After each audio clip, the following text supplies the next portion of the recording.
When you are a kid, the layout of your house is your entire world. You know which floorboards creak when you try to sneak past your parents' bedroom.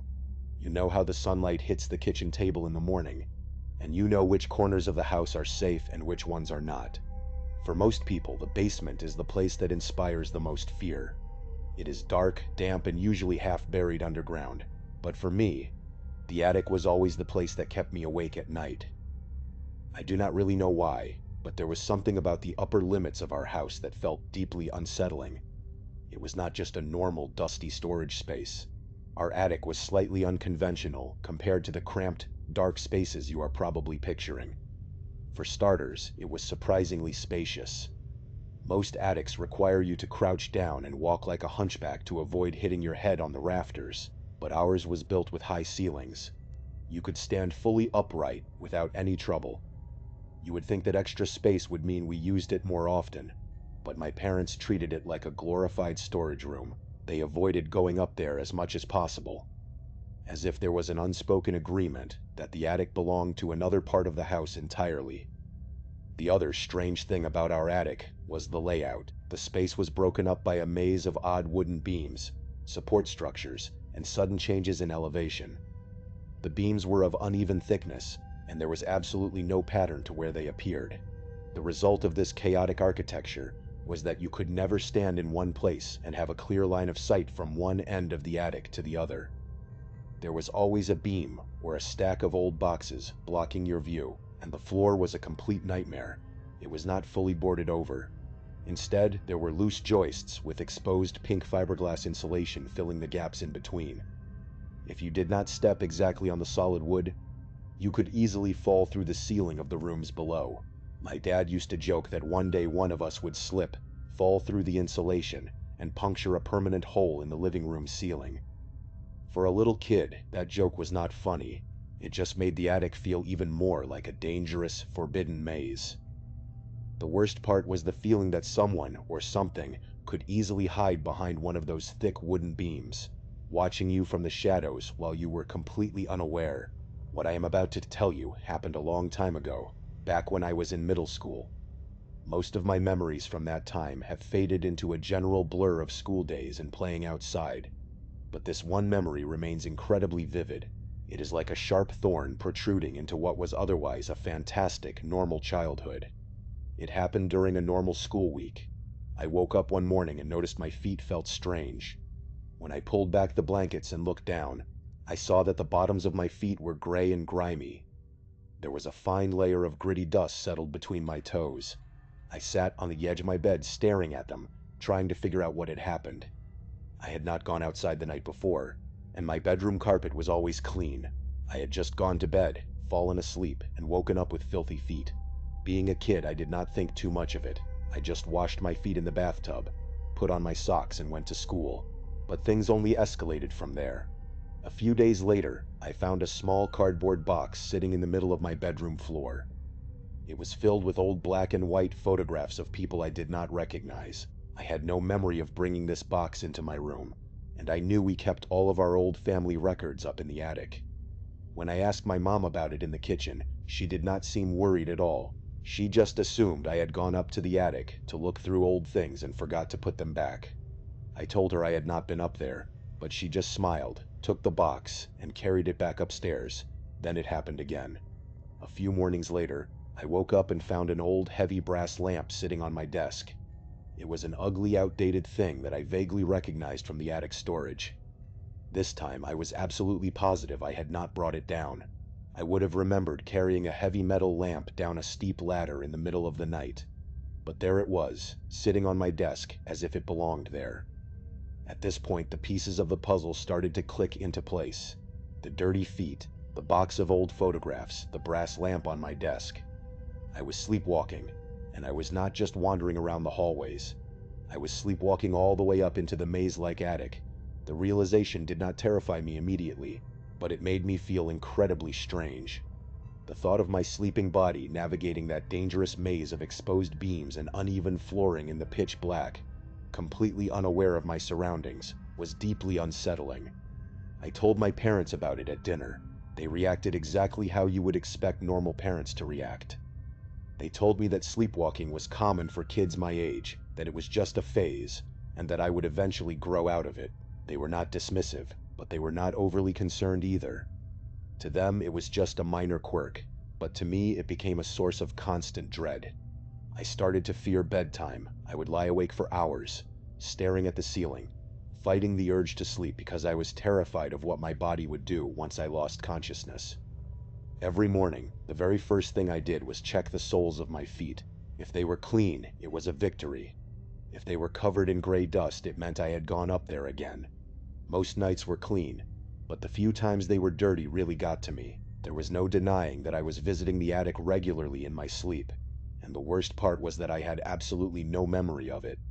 For all I knew, I was spending hours up there in the dark. The fear was a slow, creeping dread that settled deep in my chest, and then the worst night of my life happened. I woke up, but it was not morning. The room was still pitch black. It took me several seconds to realize that I was not lying in my comfortable bed. In fact, I was not even lying down. I was standing completely upright. I was in a state of absolute impenetrable darkness. My brain scrambled to process where I was, and then the cold, dusty air hit my nose, and I realized I was in the attic. The fear that washed over me was so intense that I could barely breathe. I was standing in the middle of the attic in the dead of night, unable to see a single thing. I could not see the beams, the storage boxes, the floor, or the exit hatch. It was just an endless void of blackness. To make matters worse, because of the maze-like layout, I had no idea which direction to face. I stood frozen, too terrified to take a single step. The thought of falling through the ceiling insulation kept me rooted to the spot. It felt like sleep paralysis, but worse, because I was fully awake and standing on a dangerous ledge. I started to cry, but I forced myself to weep silently. I had this overwhelming instinct that if I made any noise, something bad would happen. The tears streamed down my face in the dark as I slowly, carefully shuffled my feet, trying to feel for the solid wooden joists. And that is when I felt it, a heavy sensation of not being alone. I could feel another presence in the dark space with me. As soon as that thought crossed my mind, I heard a sound. It was a soft, distinct thud from somewhere behind me. It sounded exactly like a footstep, or someone shifting their weight on the old wooden floorboards. I froze, holding my breath. A few seconds later, I heard the sound again, but this time it came from a different direction. It was as if someone was moving around the beams, circling me in the pitch black. I did not care about falling through the ceiling anymore. I scrambled forward, hands outstretched, scraping my knuckles against the rough wooden supports. By some miracle, my hand brushed against the cold metal ring of the attic hatch. I pulled it open, the ladder extended downward, and I practically threw myself down into the bright, safe hallway of the second floor. I ran straight to my parents' bedroom and woke them up. I was crying hysterically, barely able to form coherent sentences. I told my dad about the dark, the footsteps, and the person hiding in the attic. I expected him to grab his baseball bat and run up there, but he did not. He and my mom just hugged me and tried to calm me down, telling me that sleepwalking could cause vivid nightmares. My dad offered to put a lock on the outside of the attic hatch to make me feel safe, and I desperately agreed. I insisted that he at least check the attic before I went back to sleep. He finally agreed, climbing up the ladder with a flashlight. I watched him go, genuinely terrified that he would not come back down. But less than 2 minutes later, he climbed back down and told me the attic was completely empty. He told me to go back to bed. After that night, the sleepwalking stopped. I never woke up with dirty feet again, but as I grew older, I could never fully accept the simple explanation that it was just a dream or a normal sleepwalking phase. I knew what I heard in the dark. The way I was able to navigate that dangerous maze in my sleep without ever falling or hurting myself still makes no sense to me. And most of all, those shifting footsteps in the dark will haunt me forever. I have tried talking to my parents about it as an adult, but they always give me the same dismissive answers, almost as if they do not want to think about what might have actually been up there with their child in the middle of the night. It turns out that old houses hold secrets that are sometimes better left undisturbed. This next case happened when I was around 14 or 15 years old. My family lived in an old historic house that had been passed down through generations. My dad grew up in that house, and his parents had lived there before him. The attic of this house was a massive graveyard for unwanted items, old furniture, broken appliances, and boxes of seasonal decorations. The only time anyone ever went up there was once a year to get the Christmas decorations, and then once more to put them all away. That particular year, my dad decided I was finally old enough to handle the heavy lifting. He stood in the hallway and gave me a long list of instructions on which boxes to look for, where the lights were stored near the back wall, and how to carry them down safely. I nodded along, but I was barely listening. I was distracted, thinking about my plans for the weekend. Once he finished talking, he sent me up the ladder. I climbed up, pulled the light chain, and looked around. The attic was dusty and chaotic. I immediately realized I had no idea what boxes my dad had actually told me to grab. I knew that if I went back down to ask him to repeat himself, he would get incredibly frustrated. My dad had a very low tolerance for people not paying attention, and he hated repeating his instructions, so I decided to just figure it out on my own. I started opening random cardboard boxes, moving heavy crates around, and shifting things from one side of the room to the other. I spent about 20 minutes making a complete mess of the attic, but I did eventually find the Christmas decorations. I carried them down in several trips, making sure I did not drop anything. Once the living room was filled with the holiday gear, I went back up to the attic one last time to make sure I had not missed anything, and to try to tidy up the mess I had made. As I was looking around, planning how to stack the displaced boxes, my eyes caught on something in the far back corner. Tucked behind a heavy wooden wardrobe that had not been moved in decades was a box I had never seen before. Unlike the flimsy cardboard boxes that filled the rest of the attic, this one was made of heavy-duty, sturdy black material. It looked like a secure document box, the kind designed to survive a fire. Despite its durability, it had a layer of thick, ancient dust on it that made it look older than everything else in the room. My curiosity got the better of me. I walked over, wiped the dust away, and opened the latch. Inside the box was a massive stack of papers. There were dozens of old notebooks, loose sheets of paper, hand-drawn maps, and even pages of handwritten sheet music. Every single page was completely covered in dense, tight handwriting. I sat down on the dusty floorboards and started going through the papers. The handwriting was incredibly difficult to read at first, with sharp, jagged letters that seemed to rush across the page. But as my eyes adjusted, I began to make out the words. The pages were not dated, but they were organized chronologically, with the yellowed older pages at the top and the newer ones near the bottom. I became so engrossed in the contents of the box that I forgot all about going back downstairs. The early entries in the notebooks were incredibly boring. They detailed daily weather reports, lists of household chores, and random thoughts about farming and local town events. It was clear that the writer was someone who had lived in this house many decades ago. But as I flipped through the pages, the tone of the writing began to change. The handwriting became more chaotic, wild, and difficult to read. The writer had become completely obsessed with the dimensions of the attic. Page after page was filled with meticulous measurements of the attic floor, the slope of the roof, and the height of the walls. The writer had compared these measurements to the layout of the house below.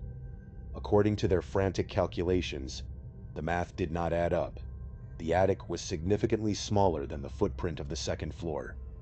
There was a gap of several feet along the back wall that was completely unaccounted for. The entries became increasingly frantic. The writer spent hours up in the attic, sometimes sleeping there for days at a time, staring at the back wall. They described hearing strange sounds coming from behind the wood and plaster. They wrote about hearing scratching, heavy breathing, and a low, rhythmic tapping sound. There were detailed logs with specific timestamps, such as 2 in the morning, scratching for 3 minutes, followed by silence. I realized I was reading the first-hand account of someone slowly losing their mind. The thoughts became disjointed, and the sentences began to break down. The final pages of the notebooks did not even contain words anymore. They were just filled with rows and rows of hand-drawn tally marks, counting something that was never explained. And then the entries simply stopped. My hands were shaking as I closed the final notebook. I felt an intense wave of unease, as if the person who wrote those words was standing right behind me in the quiet attic.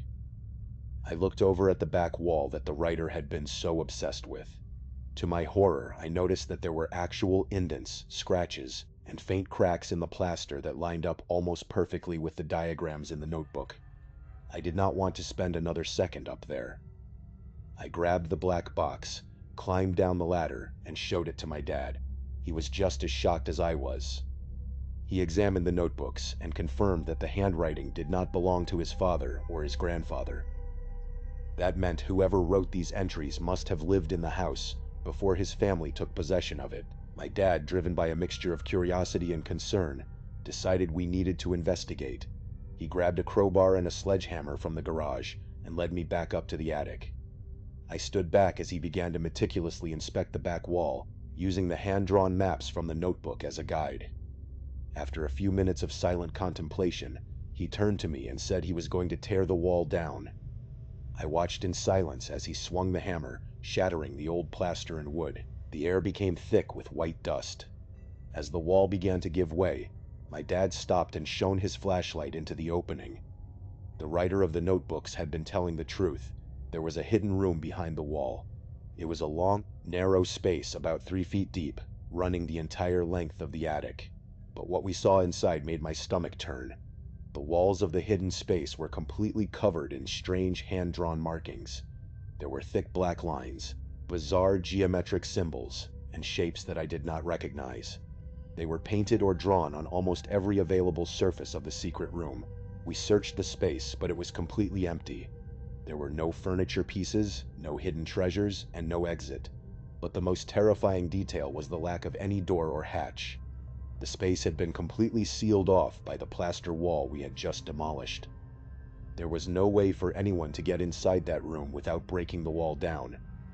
Yet the walls inside were covered in fresh-looking black markings. My dad stood there, completely pale. He realized that the math in the notebooks was correct, but the implications were horrifying. He also pointed out a detail that I had missed. The frantic, obsessive writer who wrote those diaries would not have been capable of neatly organizing their papers into a fireproof document box and hiding it away in a corner. That kind of organized behavior did not match the chaotic mind revealed in the writing. That meant someone else had found the writings, gathered them together, and hidden them in the black box. My dad looked incredibly sad as he whispered that it must have been his own father who hid the box. His dad had known about the hidden room and the madman's diary, and he had chosen to keep it a secret from his family, sealing the wall back up and never speaking of it. We eventually cleaned up the plaster, but the mystery was never solved. We moved out of that house a few years later, and my dad made sure the black box stayed behind, locked in the attic. To this day, I still wonder who wrote those diaries, what those black symbols meant, and what was actually making those scratching noises behind the wall. And that brings us to the third incident, which is perhaps the most direct and frightening confrontation of them all. This case involves a man named Arthur, who lived alone in a large historic colonial home that he had inherited from his parents. Arthur had been a heavy smoker for over 23 years. For him, smoking was not just a bad habit. It was a daily ritual that marked the beginning and the end of his days.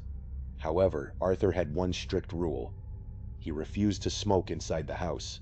His parents had been the same way, and he wanted to keep the old home clean and free of smoke. Because the house was situated on a large, beautiful plot of land bordering a dense forest, Arthur had gotten into the habit of taking long, quiet walks in his backyard late at night while he had his final cigarette of the day. These night walks were his version of meditation. The backyard was completely dark, with the only light coming from the windows of his house. It was incredibly peaceful, with only the sounds of the crickets and the wind rustling through the trees. The house itself was a classic 3-story colonial, with creaky wooden floors and drafty old windows. Because he lived alone, the house often felt too big and empty, but he had grown used to the quiet. The house also had a large attic, which was accessed through a pull-down ladder in the second-floor hallway.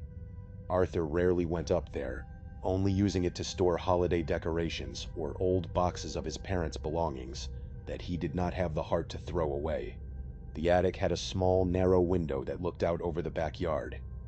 It was an original feature of the house, no more than a foot wide, and it always looked slightly out of place against the rest of the architecture. One night, about 3 weeks ago, Arthur was doing his usual loop around the backyard. He was halfway through his cigarette when he happened to glance up at the dark facade of the house. He was not looking for anything in particular, but his eyes naturally drifted toward the small attic window. For a split second, he saw something move. He stopped dead in his tracks. He stared up at the tiny window, his heart rate picking up. The attic was dark, and there was no light source up there, but he was positive he had seen a dark shapeshift behind the glass, as if something had passed between the window and the faint ambient light of the night sky. He stood there for several minutes, but the shadow did not move again. Arthur tried to rationalize it.